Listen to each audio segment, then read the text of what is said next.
नमस्कार, आप सभी का हमारे यूट्यूब चैनल हेल्पिंग सीकर में बहुत-बहुत स्वागत है। आज हम बात करते हैं कि जो राजस्थान में जन्म प्रमाण पत्र बनाया जाता है, उसके लिए ऑनलाइन आवेदन किस तरह से करेंगे, क्या-क्या आपको डॉक्यूमेंट्स चाहिए, वो आपको इसके अंदर सारी जानकारी आपको बता दी जाएगी। हमारे यहाँ पे एक वीडियो है, वो आपको यहाँ पे डिस्क्रिप्शन में उसका लिंक मिल जाएगा, जिसके माध्यम से आप डॉक्यूमेंट्स वगैरह सब कुछ देख सकते हैं।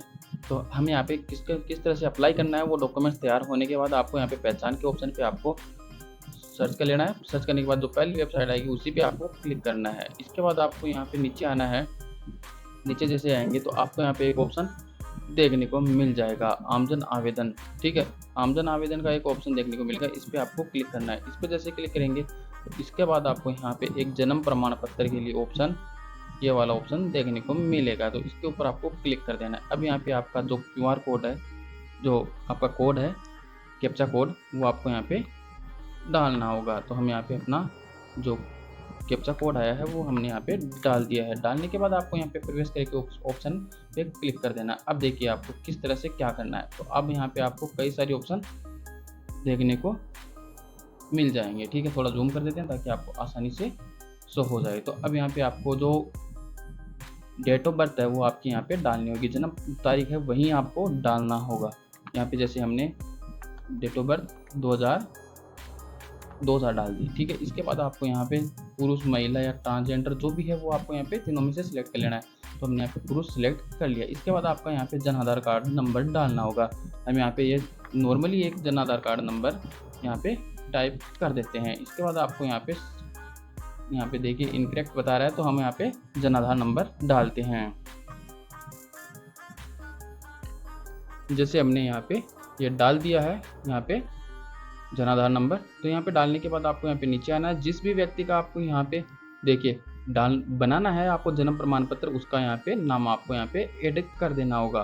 तो अब जैसे कि हमें यहाँ पे ये वंशिका है, इसके नाम से हमें बनाना है। तो आपको यहाँ पे उसका नाम अगर सही है तो आपको यहाँ पे उसी का ही नाम सिलेक्ट करना होगा। तो हमारे यहाँ पे नाम एकदम सही है तो हम यहाँ पे इसको डाल देते हैं। इसके बाद आपको यहाँ पे शिशु के पिता का नाम आपको यहाँ पे डालना होगा। अगर जैसे उसके पिताजी का नाम क्या है वो आपको यहाँ पे डालना होगा। तो यहाँ पे अगर पिता का नाम, जैसे हम आपको केवल बता रहे हैं, तो अब यहाँ पे ये लक्ष्मी देवी है, ये इसका पिता है, तो इसके पिता का नाम के ऊपर जैसे क्लिक करेंगे तो पिता का नाम आपका यहाँ पे ऑटोमेटिक फिल हो सकता है। अगर आप नहीं करना चाहते हैं तो आप यहाँ पे डाल भी सकते हैं। ठीक है, अब यहाँ पे डालना चाहते हैं तो आप यहाँ पे मैनुअली भी आप यहाँ पे लिख सकते हैं। जैसे इधर की तरफ आपको हिंदी के अंदर लिखना होगा जो भी नाम आप डालना चाहते हैं, इधर की तरफ आपको यहाँ पे इंग्लिश के अंदर लिखना होगा। ठीक है, अब यहाँ पे इतना कर देते हैं। तो इसी तरह आपका यहाँ पे इसके बाद आपको पिताजी का अगर नाम एकदम सही है आधार कार्ड के अंदर, तो आपको यहाँ पे उसका आधार नंबर आपको डालना होगा और यहाँ पे उसका वेरीफाई हो जाएगा। अब जैसे आपका यहाँ पे वेरीफाई हो जाए तो अब यहाँ पे आपको शिशु की माता का नाम आपको यहाँ पे हिंदी में इधर डालना होगा। ठीक है, इधर आपको यहाँ पे इंग्लिश के अंदर डालना होगा। इसका डालने के बाद आपको यहाँ पे माता का जो आधार नंबर है वो आपको यहाँ पे डाल देना होगा। अगर यहाँ पे माता का आधार नंबर, मोबाइल नंबर आप डालना चाहते हैं तो डाल सकते हैं, अन्यथा आप इसको खाली रहने दे सकते हैं। अब यहाँ पे अगर आप गांव या शहर जिससे हैं वो आपको यहाँ पे सिलेक्ट कर लेना है। जैसे हम शहर से हैं तो राजस्थान सिलेक्ट कर लेते हैं, राजस्थान का ही फॉर्म फिल कर रहे हैं तो हम इसके बाद सिक्कर सेलेक्ट करते हैं। पंचायत समिति जो भी है आपकी वो सिलेक्ट कर लीजिएगा। हम जैसे सिक्कर हैं, सिक्कर यहाँ पे नगर परिषद या नगर परिषद भी हुआ है तो हम यहाँ पे नगर परिषद सिलेक्ट कर लेते हैं। नगर परिषद जैसे सिलेक्ट कर लेते हैं, क्या यहीं बच्चे का जन्म का पता है तो आपको यहाँ अगर यही है तो आपको यहाँ पे हाँ पे क्लिक कर देना है। यहाँ पे दोनों सेम हो जाएंगे। ठीक है, अब यहाँ पे पता इंग्लिश के अंदर भी आपको यहाँ पे फिल करना होगा। तो यहाँ पे कई बार तो शो हो जाता है, कई बार नहीं होता है। तो आपको यहाँ पे जैसे ये टाइप हुआ है यही टाइप आपको यहाँ पे इधर कर देना है, तो आपको यहाँ पे टाइप हो जाएगा। अब यहाँ पे आपको पिन कोड आपको डालना होगा। जैसे हम यहाँ पे पिन कोड डाल देते हैं, वहाँ का पिन कोड हमने यहाँ पे डाल दिया है। अब यहाँ पे आपका जन्म स्थान अगर किसी सरकारी हॉस्पिटल के अंदर हुआ है तो यहाँ पे ये जितने भी हॉस्पिटल है उनकी सारी लिस्ट मिल जाएगी। अगर यहाँ आपके बच्चे का जन्म आपके घर पे ही हुआ है नॉर्मल डिलीवरी के द्वारा, तो आपको गैर संस्थागत पे क्लिक करना है और यहाँ पे आपका जो ये एड्रेस है वही एड्रेस यहाँ पे डालना है और जो इंग्लिश का एड्रेस है वो यहाँ पे डाल देना है। इसके बाद इत्तला देने वाले का नाम, जो यहाँ पे आपका सूचना लेकर जा रहा है, माता पिता दादा दादी जो भी है वो उसका आपको यहाँ पे नाम डालना होगा। तो हम यहाँ पे उसका नाम डाल देते हैं। इसके बाद आपको UID कार्ड, देखिए यहाँ पे पिता का जो भी यहाँ पे सूचना दे रहा है, देखिए 9 नंबर में जो भी सूचना दे रहा है जिसका नाम आपने डाला है उसी का आपको यहाँ पे आधार कार्ड नंबर आपको यहाँ पे डाल देना होगा। इसके बाद वेरीफाई होगा। अब इतला देने वाले का मोबाइल नंबर आपको डालना होगा। मोबाइल नंबर आपका अच्छी तरह से चेक कर लेना, क्योंकि यहीं आगे चल के भविष्य में आपको जब भी यह जन्म प्रमाण पत्र डाउनलोड करना होगा तो आपको यहाँ पे यहीं आपको चाहिए होगा। इतला देने वाला का ईमेल आईडी अगर आप देना चाहते हैं तो ईमेल आईडी दे सकते हैं, अन्यथा आप यहाँ पे रहने दे सकते हैं। अब इतला देने वाले का पता, ये यहाँ पे जो जन्म का समय है उससे अलग हो सकता है, तो यहाँ पे अलग एड्रेस भी आप डाल सकते हैं, या अगर सेम एड्रेस है तो यहाँ पे आप ये भी डाल सकते हैं।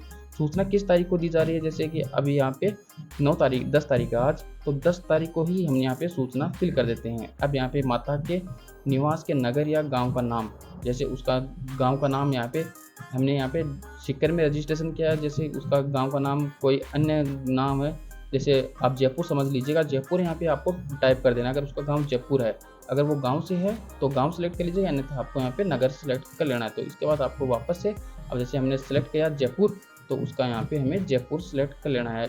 माता पिता का धर्म आपको यहाँ पे सेलेक्ट कर लेना है, हिंदू है तो हिंदू सेलेक्ट कर लीजिएगा। अब पिता कहाँ तक पढ़ा हुआ है वो आपको यहाँ पे डालना होगा। अब यहाँ पे हम भी डाल देते हैं। इसके बाद पिता का क्या काम है, अगर कोई काम नहीं करता तो यहाँ पे अकर्मकार, अगर खेती किसान है तो यहाँ पे किसान या मछुआरे कर देते हैं, ठीक है।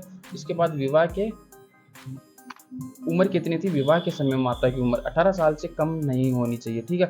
यहाँ पे हम जैसे 20 कर देते हैं, उनकी माता की आयु 20 वर्ष थी जब उसका विवाह हुआ था। अब यहाँ पे इस शिशु के जन्म के समय कितने साल की थी, तो यहाँ पे 21 साल की, ठीक है। और यहाँ पे टोटल कितने बच्चे जीवित है अभी वर्तमान में, अगर 1 है 2 है, जितने जीवित है उनका आपको यहाँ पे नाम नंबर डालना होगा। तो हमारे यहाँ पे ये इस कस्टमर के 2 बच्चे जीवित है, यहाँ पे इतना फिल कर देते हूँ। इसके बाद आपको यहाँ पे आना होगा। प्रसव प्रक्रिया के दौरान जो भी आपको सुविधाएं उपलब्ध कराई गई थी वो आपको यहाँ पे डालना होगा। तो अब यहाँ पे हमारा जो बच्चे का जन्म है वो यहाँ पे घर पे ही हुआ है, तो परंपरागत तरीके से ही उसका जन्म हुआ है, नॉर्मल डिलीवरी के द्वारा हुआ है। तो प्राकृतिक हम यहाँ पे सिलेक्ट कर लेते हैं।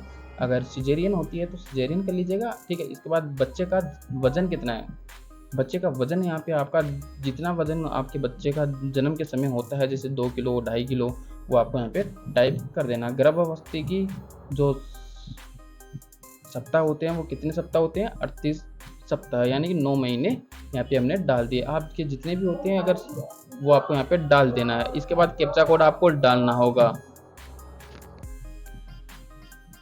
अब यहाँ पे कैप्चा कोड आप जैसे डालेंगे तो आपको यहाँ पे इंद्राज का ऑप्शन है, इस इंद्राज के ऑप्शन पे आपको क्लिक करना है। इंद्राज के ऑप्शन पे जैसे ही आप क्लिक करेंगे तो आपके पास जो रजिस्ट्रेशन नंबर है वो आ जाएंगे, उसका आपको प्रिंट आउट निकाल लेना है।